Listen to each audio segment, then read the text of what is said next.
Hi hello friends, എല്ലാ കൂട്ടുകാർക്കും good morning. ആർക്കും ഇന്നത്തെ എപ്പിസോഡിന്റെ റിവ്യൂയിലേക്ക് സ്വാഗതം.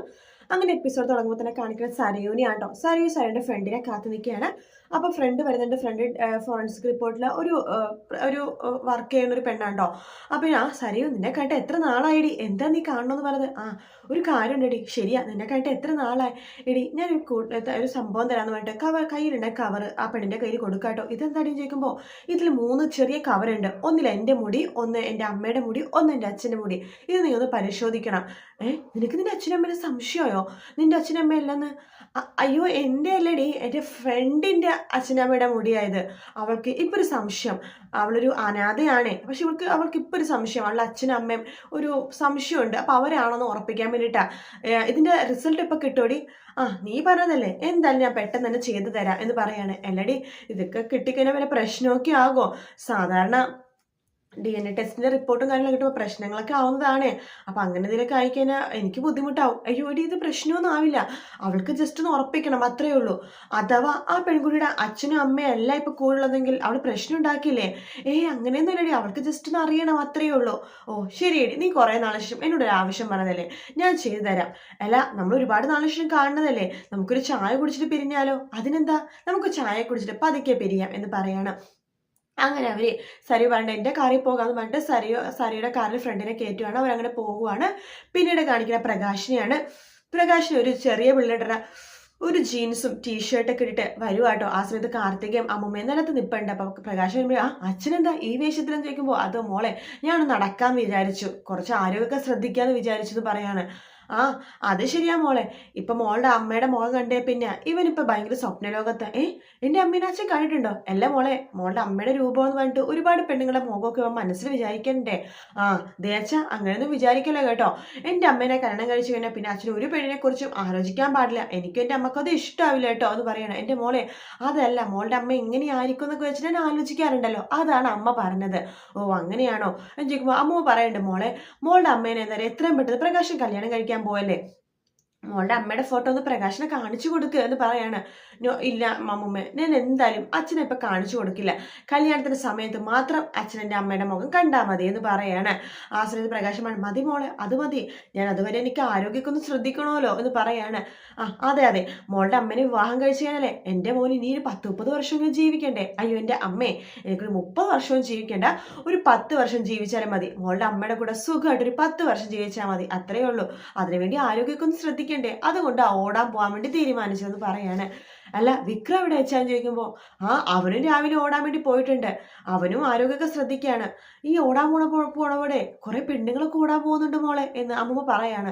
അത് ശരിയാ, ഇപ്പൊ ആണുങ്ങളെ പോലെ തന്നെ പെണ്ണുങ്ങളും ആരോഗ്യമൊക്കെ ശ്രദ്ധിക്കുന്നുണ്ട്. എനിക്ക് പേടിയാ, വിക്രം അങ്ങനെ ഓടാൻ പോയി കഴിഞ്ഞാൽ അവന്റെ പിന്നാലെ വല്ല പെണ്ണുങ്ങളും കൂടിയാലോ? ഇവന്റെ മുമ്പത്തെ 2 ഭാര്യമായ പോലത്തെ വല്ല പെണ്ണുങ്ങളൊക്കെ ആണെങ്കിൽ നമ്മൾ കുഴഞ്ഞു പോവില്ലേ? അതാ അമ്മൂമ്മ പറഞ്ഞത് ശരിയാ. അങ്ങനത്തെ വല്ല പെണ്ണുങ്ങളൊക്കെ ആണെങ്കിൽ കുഴഞ്ഞു പോകും. അവനിപ്പോ ഒരു സ്ഥാപനത്തിന്റെ MD കൂടിയാ. അപ്പൊ അവന്റെ പിന്നാലെ പെണ്ണുങ്ങൾ ഓടാൻ വേണ്ടി ചാൻസ് ഉണ്ട്. അതെ, അവന്റെ തലയെടുപ്പ് കണ്ടിട്ട് ഏതെങ്കിലും പെണ്ണ് കൂടെ കൂടും എന്ന് അമ്മൂമ്മ പറയാണ്. അപ്പൊ നമ്മുടെ കാർത്തിക പറയുന്നുണ്ട്, അവനോട് പറയണം കേട്ടോ, അവനെ പോലെ തലയെടുപ്പുള്ള പെണ്ണുങ്ങളെ മാത്രം അവൻ കണ്ടുപിടിച്ചാൽ മതിയെന്ന്. അയ്യോ മോളെ, എന്റെ മോനല്ലേ അങ്ങനത്തെ പെണ്ണുങ്ങളെ കണ്ടുപിടിക്കുള്ളൂ. മുമ്പ് അവനൊരു അബദ്ധം പറ്റിയത് അവന് പിന്നാലെ കൂടിയപ്പോ സ്നേഹം കണ്ട് വീണു പോയതാ. ഞാനും എന്റെ മോനൊക്കെ അങ്ങനെയാ മോളെ, സ്നേഹം കണ്ടാ വീണു പോകും. അങ്ങനെയൊന്നും വീണു പോലെ കേട്ടോ എന്ന് പറയണ്ട. ആ സമയത്ത് അമ്മൂമ്മ പറയണ്ട, അതെ മോളുടെ അമ്മേനല്ലാതെ വേറെ ആരെങ്കിലും നീ പറ്റിക്കാൻ നോക്കിയാലുണ്ടല്ലോ, സ്നേഹിക്കാൻ നോക്കിയാലുണ്ടല്ലോ, നിന്നെ ഞാൻ അടിച്ച്, അയ്യോ അമ്മേ അങ്ങനെ പറയല്ലേ, എനിക്ക് എന്റെ ജീവിതത്തിന് ലക്ഷ്മിയേ ഉള്ളൂ എന്നിങ്ങനെ പറയാണ്. അല്ല, നീ പുറത്തുനിന്ന് കഴിക്കോ അത് ഇങ്ങോട്ട് വരുമോ കഴിക്കാനായിട്ടാ അമ്മ ചോദിക്കുമ്പോൾ, അയ്യോ അമ്മ, ഞാൻ ഇവിടെ വന്നിട്ടേ കഴിക്കുള്ളൂ. എൻ്റെ ഭാനുമതി അമ്മ ഉണ്ടാക്കുന്ന രുചികരമായിട്ടുള്ള ഭക്ഷണങ്ങൾ അല്ലാണ്ട് ഞാൻ വേറെ എന്ത് കഴിക്കാനാ, എന്താ പോയിട്ട് വരാം എന്ന് പറഞ്ഞിട്ട് പ്രകാശൻ അവിടെ നിന്ന് പോകുവാണ്. ആ സമയത്ത് നമ്മുടെ അമ്മ പറയണ്ടേ, അത് എൻ്റെ മോനെ പെണ്ണുങ്ങത്തെ ജീവനാ മോളെ എന്ന് പറയുമ്പോൾ കാർത്തിക മനസ്സിലാക്കണം, ജീവനാ, ചില സമയത്ത് ജീവൻ എടുക്കും. എന്താ മോളെ പറഞ്ഞത്? ഒന്നുമില്ല അമ്മൂമ്മേ. അല്ല, മോൾക്ക് രാവിലെ കാപ്പിയുടെ കൂടെ അപ്പം മുട്ടക്കറിയും വേണം, പുട്ടും കടലയും വേണം, എല്ലാം അമ്മൂമ്മയുടെ ഇഷ്ടം. ശരി മോളെ എന്ന് പറഞ്ഞിട്ട് നമ്മുടെ അമ്മ അവിടെ നിന്ന് പോവാട്ടെ. ജീവിതം നിങ്ങൾക്ക് മാത്രമല്ല കിളവി, എൻ്റെ അമ്മക്കും എനിക്കൊക്കെ ജീവിതം തന്നെയാ, ഞങ്ങൾക്കും ജീവിക്കണം എന്നൊക്കെ പറഞ്ഞിട്ട് കാർത്തിക ഓരോന്നിങ്ങനെ വിചാരിച്ചുകൊണ്ട് ഇങ്ങനെ അമ്മൂമ്മേനെ ഇങ്ങനെ സൂക്ഷിച്ച് നോക്കിക്കൊണ്ടിരിക്കട്ടെ. അപ്പൊ അവരെങ്ങനെ ഭക്ഷണം ഉണ്ടാക്കാൻ വേണ്ടി അകത്തേക്ക് കയറി പോകുന്നുണ്ട്. പിന്നീട് കാണിക്കുക പ്രകാശിനെയാണ്. പ്രകാശൻ ഇങ്ങനെ എക്സസൈസ് ഒക്കെ കടൽ തീരത്തിന് മുമ്പിൽ പോയിട്ട് ഇങ്ങനെ എക്സസൈസ് ഒക്കെ ചെയ്യാട്ടോ.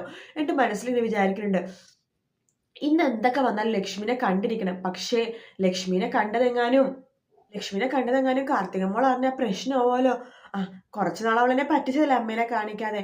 ഇനി എന്തായാലും ലക്ഷ്മിനെ ഒന്ന് കണ്ടു കളയാം, പറ്റുമെങ്കിൽ ഇന്നൊന്ന് പുറത്തു പോകണം, അവളുടെ കൂടെ ഒന്ന് ചായ കുടിക്കണം എന്നൊക്കെ പറഞ്ഞിട്ട് പ്രകാശനം നേരെ പോണം നമ്മുടെ ലക്ഷ്മിയുടെ വീട്ടിലേക്കാട്ടോ.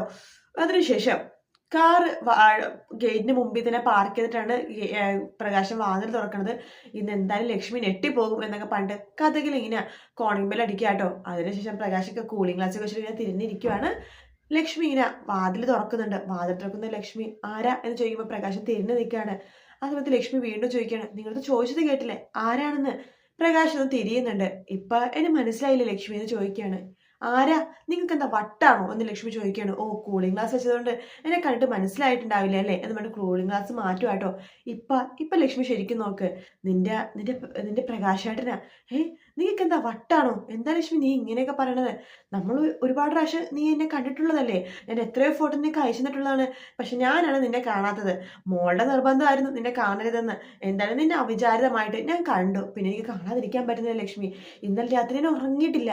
എങ്ങനെയെങ്കിലും രാവിലെ ആയിട്ട് നിന്നെ കണ്ടാൽ മതിയെന്നേ ഉള്ളൂ. നിങ്ങൾക്ക് എന്താ തലക്ക് ബോധമില്ലേ എന്നൊക്കെ പറഞ്ഞുകൊണ്ടിരിക്കുക കേട്ടോ. ലക്ഷ്മി നീ വെറുതെ കളിക്കല്ലേ, നീ എന്താ ഇങ്ങനെയൊക്കെ പറയണതെന്ന് പ്രകാശം പറയണ്ടേ. ആ സമയത്ത് ഒരു പോലീസുകാരൻ അങ്ങോട്ടേക്ക് വരുവാണ്. പോലീസുകാരൻ ഇറങ്ങുന്നുണ്ട്. ആരാ ഇത് എന്ന് ചോദിക്കുകയാണ്.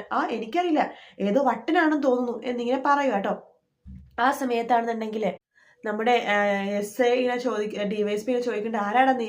അയ്യോ സാറേ, ഇതിനെ കല്യാണം കഴിക്കാമെന്ന പെണ്ണാന്ന് പറയാണ്. ആഹാ, നീ കല്യാണം കഴിക്കാമെന്ന പെണ്ണാണോ ഇത്? എന്നാൽ ഇത് എൻ്റെ ആരാണെന്ന് അറിയാവോ? ഈ വീട് ആരുടെയാണെന്ന് അറിയാവോ? ഇല്ല സർ, ഞാൻ ഇവിടുത്തെ DYSP യാ. ഇത് എൻ്റെ ഭാര്യയാ. സാറിന്റെ ഭാര്യയോ?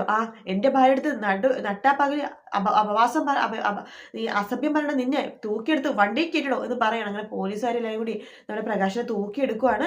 അങ്ങനെ വണ്ടിയിലേക്ക് കയറ്റിയിട്ട് പോലീസ് സ്റ്റേഷനിലേക്ക് കൊണ്ടുപോകാട്ടോ. അതിനുശേഷം പോലീസുകാർ പ്രകാശം നന്നായിട്ട് ഇടിക്കുന്നുണ്ട്. പ്രകാശം പറയോ, എന്നെ ഇടിക്കലേ സാറേ, ഒരു അബദ്ധം പറ്റിയാണ്, ഞാൻ എന്നെ കല്യാണം കഴിക്കാൻ വന്ന പെൺകുട്ടിയാന്ന് വെച്ചിട്ട് പറഞ്ഞു പോയതാണ്. കല്യാണം കഴിക്കാൻ വന്ന പെൺകുട്ടിയാന്നിട്ട് DYSPയുടെ വീട്ടിൽ പോയി കളിക്കാൻ തുടങ്ങി അല്ലേടാ? സാർ എനിക്ക് 2 പ്രാവശ്യം ഹാർട്ട് അറ്റാക്ക് വന്നതാണ് സാർ, എന്നെ ഇടിക്കല്ലേ സാർ എന്നൊക്കെ പ്രകാശ് പറയൂ കേട്ടോ. അതെ, എനിക്ക് 2 പ്രാവശ്യം ഹാർട്ട് അറ്റാക്ക് വന്നു പറഞ്ഞോടാ നിന്റെ നെഞ്ച് കൂട് ഇടിക്കാത്തത്, അല്ലെങ്കിൽ അതും കൂടി ഇടിച്ച് തകർത്താനും ഞാനെന്ന് പറയാണ്. ആ സമയത്ത് പ്രകാശ് പറയട്ടെ, അയ്യോ സാർ എനിക്ക് വയ്യ എന്ന് പറഞ്ഞിട്ട് കുഴഞ്ഞു വീണങ്ങനെ കിടക്കും കേട്ടോ. പിന്നീട് കാണിക്കണ കാർത്തികേനെയാണ്. കാർത്തിക ഒരു പ്ലാനൊക്കെ ആയിട്ട് ലക്ഷ്മിയുടെ അടുത്തേക്ക് വന്നിരിക്കുക കേട്ടോ. ആ സമയത്ത് ലക്ഷ്മി എടുത്ത് പറയുന്നുണ്ട്, അല്ല DYSP സാറില്ലേ എന്ന് കാർത്തിക ചോദിക്കുമ്പോൾ, ഒന്നും പറയണ്ട മോളെ, ഇവിടെ ഒരു വട്ടം വന്നിരുന്നു. അയാളെ കടകഴിക്കാൻ പെണ്ണാണ് ഞാനെന്ന് പറഞ്ഞിട്ട് ഭയങ്കര പ്രശ്നമായിരുന്നു. അയാളെ ഏട്ടൻ കൂട്ടിക്കൊണ്ട് പോയിരിക്കുക സ്റ്റേഷനിലേക്ക്.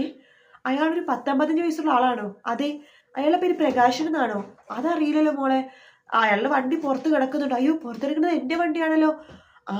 ആന്റി, ഇപ്പൊ എനിക്ക് കാര്യം മനസ്സിലായി. ഇവിടെ വന്ന ആളെ തെറ്റിദ്ധരിച്ച ആന്റിനെ എൻ്റെ അമ്മയെന്ന് പറഞ്ഞ് തെറ്റിദ്ധരിച്ച് വന്നിരിക്കുക. അയാള് ഞാൻ പറയാറുള്ള പ്രകാശൻ മോളുടെ അച്ഛനല്ലേ? അതെ.